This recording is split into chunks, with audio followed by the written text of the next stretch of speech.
Hello? Is there anybody in here? Get your buff. I had better be right about this. Hello? I mean you no harm. I apologize for intruding into your home. Well, your lair, at the very least. In fact, let's just call it what it is, your cave. Anyway, I'm only here because I think you'll be interested in what I have to say. If I'm right, you're probably already interested in the fact that you can even understand what I'm saying. Am I right? Aren't you just the least bit interested in a conversation? Oh, oh my. Sorry. I'm sure I just scared you as much as you scared me. It's just, well, I hope you don't take this the wrong way, but you look awfully frightening. At least to a human like me. You move with surprising stealth for such a large creature. But as to why I'm here, I heard rumors of a large, monster. Their words, not mine. Of course, villagers are always spinning yarns of frightful creatures in the woods, but some of the details caught my interest. In particular, I was intrigued when they mentioned that this monster had two sets of arms, one large set to walk on its knuckles and a smaller set to handle objects, which does seem to be true. That, combined with the fact that you can understand me, can't you? You're not just waiting to pounce or anything. Ah, good. And that means that you must be an Entrian, correct? Splendid! It's a wonderful stroke of luck that we meet, for both of us. You see, I'm one of the few humans in the world who actually understands what you are. I'm a researcher of ancient civilizations, and your people have been the focus of my studies for years.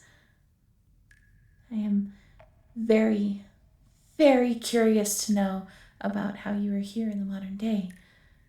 After all, your kind supposedly lived millennia ago, and I'm sure you're in need of help, aren't you? That cave is no place for someone like you. In that case, I propose a trade.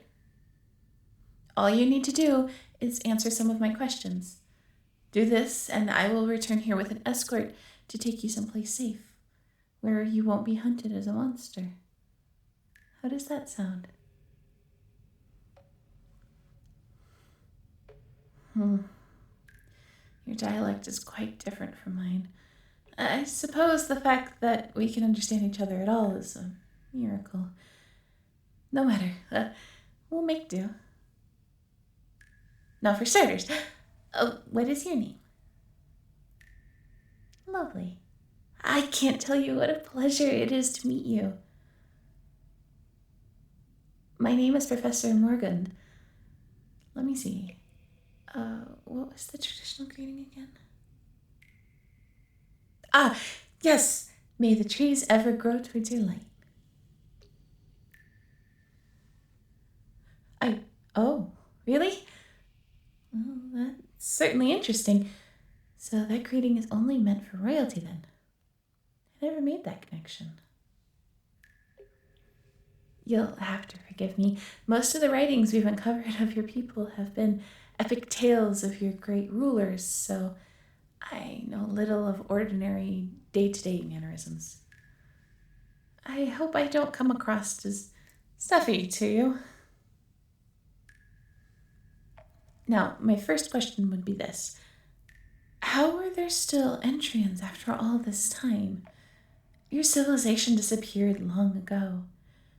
In fact, perhaps the better question would be is, what happened to your people? The deep frost. I always thought that was a religious prophecy about the end of the world. Are you suggesting that this was a real, actual event? Interesting. Well, I suppose it stands to reason. Your species appears to be amphibious in nature and thus cold blooded. So, the deep frost was a change in the world's climate then? My word, this is incredible. 5 minutes with you, and I've learned more than a dozen archaeological expeditions would have uncovered. But that still doesn't explain why you're here. Did the Entrians survive? Do populations of your people still exist? I'm sorry. Have I upset you in some way? Oh, oh yes, of course. How could I be so insensitive? We're talking about the fate of your entire race, and here I am treating it like just a history lecture. Please, if you need some time to compose yourself, by all means take it. If I recall, in times of distress, your people would offer a prayer to the twin gods. If you would like to lead the prayer, I'd be honored to kneel next to you in solidarity. Me? Oh, well, I think I do know one of your people's prayers. If you're certain you want me to, then very well. For soil and water, for branch and root, for day and night, we give thanks. There must be duality in all things, and so too we give thanks for both joy and sorrow, for ease and strife, for life and death. May the hope for one give strength to bear the other. Did I say that right? I must confess, well, good. I appreciate you trusting me enough to give me that honor. I never dreamed that I would ever offer a traditional Entrian prayer next to one of the Entrians themselves. And of course, I truly hope that this offered you some peace. I can't imagine what you must have gone through recently. Oh, well, if you're certain, then I would be eager to hear your story.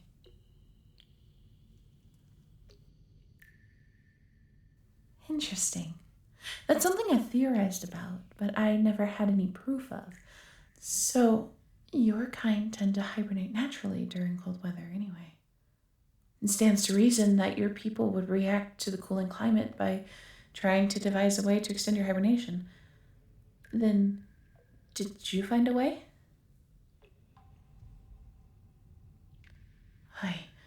You don't actually mean. Oh. Oh, and to think this whole time we all thought. That's absolutely fascinating. I know exactly what you're referring to.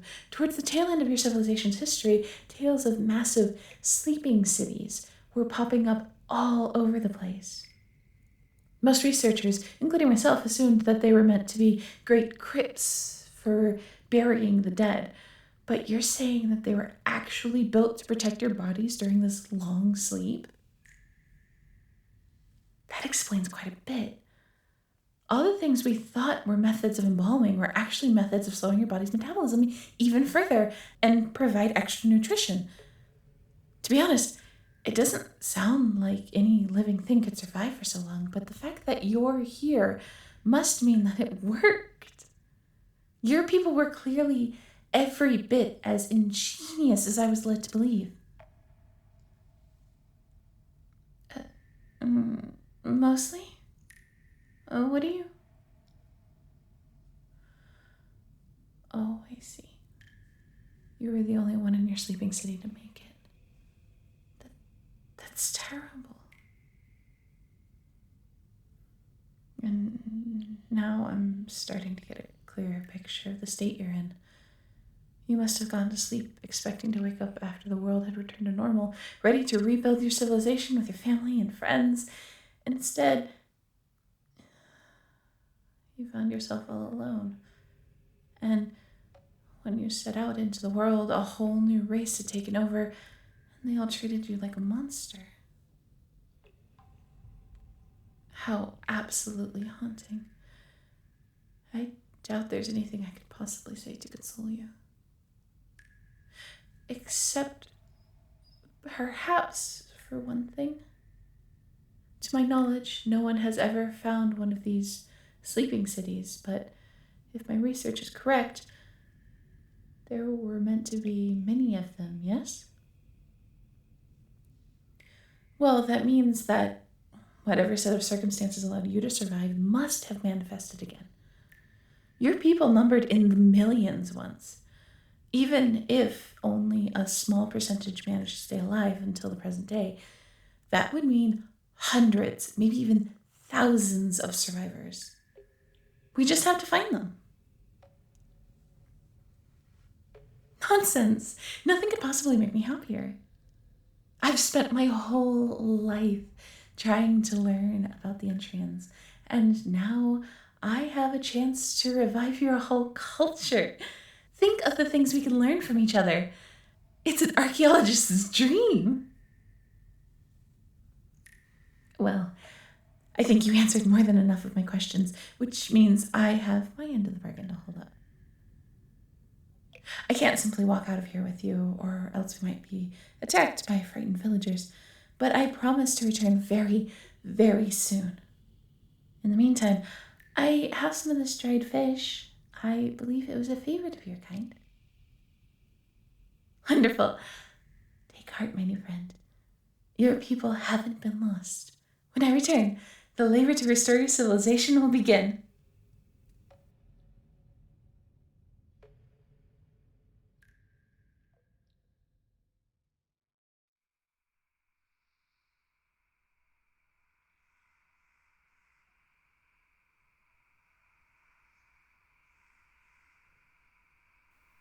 Quickly, this way. I'm terribly, terribly sorry, my Antrian friend. I couldn't have imagined that this wagon would break down like that.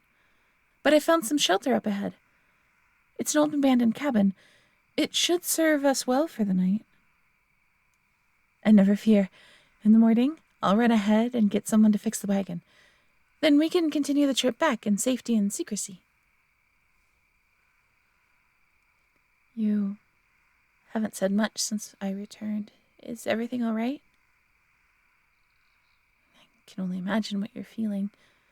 Making a dangerous journey across lands controlled by strange beings, and your only ally is me, one of the very same. And the journey is far from over, I'm afraid. It's a shame the main road is not an option. It's far too likely that we'll be halted by soldiers for an inspection, because the back roads are windy and rocky. That's anything but ideal, but my research outpost is the only place you'll be safe. The good news is that we have access to plenty of water. You must be parched after such a hot day. Go ahead and drink what we have left. I can refill at the stream later. Unless you'd rather drink straight from there. Yes? No? Well, just take this water then. Oh, good. I was worried you wouldn't drink. You're an amphibian, or something similar, so you need lots of hydration. Not that I need to tell you that, of course. Actually, I had a question regarding that. Your people are very reliant on water, but we've seen ruins of yours all over the world in all sorts of environments. Many of them didn't have easy access to water, which makes me wonder how you stay hydrated. Did you develop some sort of advanced irrigation system? Some way to pump water over vast distances?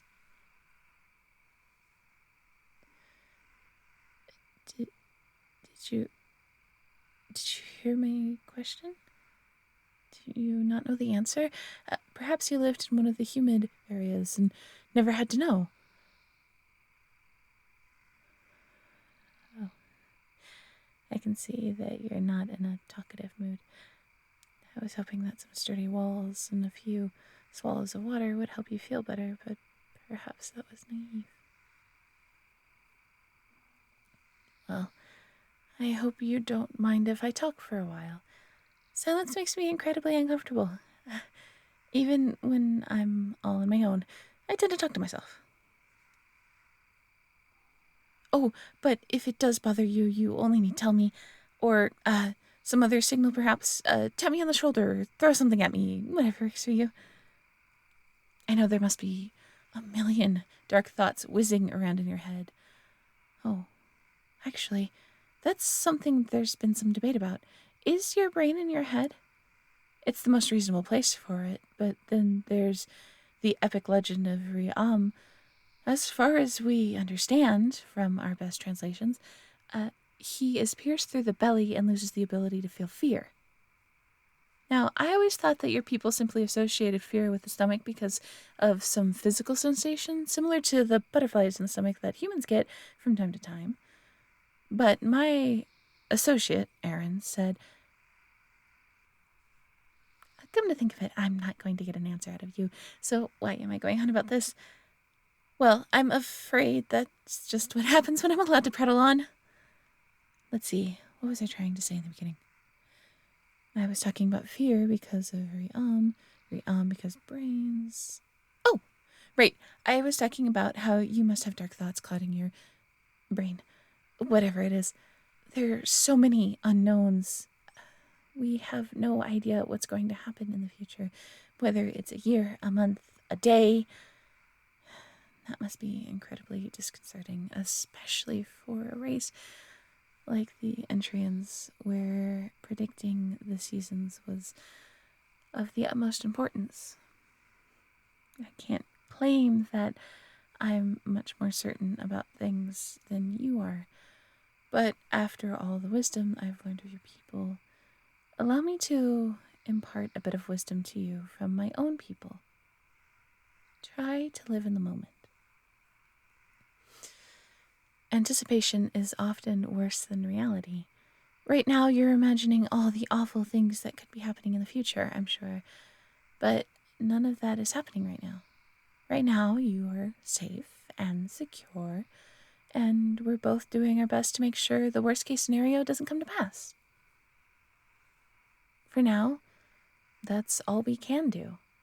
Stewing over possibilities where there's nothing more to do about them won't help anything. If you focus on the moment, this moment, you'll find that things aren't so bleak as they seem. Pardon? Oh, yes, of course. The brain is in the head, then. Thank you, my friend.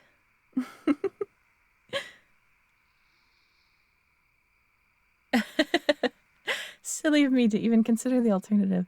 Your appearance may be unusual, what with 2 sets of arms and third eye, but having a brain all the way in your belly would make no sense at all. I'm happy you're speaking again. Has my advice helped ease your mind already? Well, that's just splendid then. Simply splendid. Of course. Well, something that might help us focus on the moment is having something to do aside from being alone with our thoughts. The cabin is rather bare. Oh, but I did bring something from the wagon. I was categorizing some artifacts I found on the way to your cave. None of them are from Entrians, I'm afraid, but perhaps you'd be interested to take a look at them. Let's see here. First was this earthenware jar. It looks quite simple, but there are some quite fascinating properties. You hear that? You can tell from the sound that it's high-quality pottery.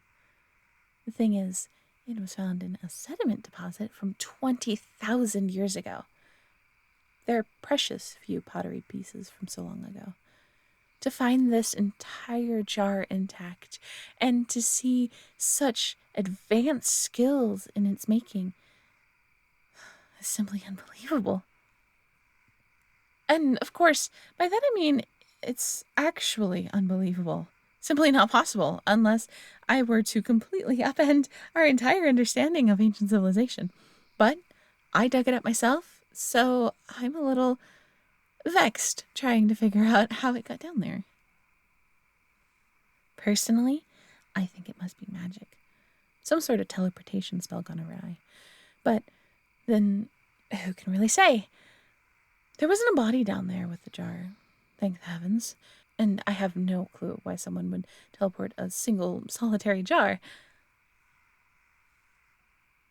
Now, this one is interesting.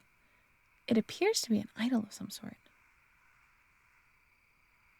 Are you all right? You look very shocked. Really? Are you sure? Well, that's a silly question, I suppose. You would know better than anyone if you've seen an object before. You don't mean to tell me this belonged to your people, did you?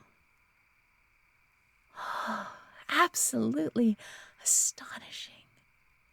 If that's true, then your civilization began much earlier than we thought. Your history spanned far more time than mankind's has. But what an insensitive thing for me to say. Entering history is not over yet. It's been paused, we could say, but not finished. As soon as we can, we'll awaken them, friend. You have my word. Now, tell me, what is the purpose of the statue? It's not an object of worship, is it? I thought your gods looked the same as you, and this has no resemblance that I can see. How strange. We've never heard anything about demons in our studies of your culture. No mentions whatsoever. How enlightening. So, because writing about them directly was taboo, you relied on arranging these statues to tell the stories of them. I wonder how many of these there are out there, discovered by archaeologists like me that had no idea about their true origin. Do you want to keep it? It represents something frightening, but I imagine right now anything familiar might seem comforting. Of course.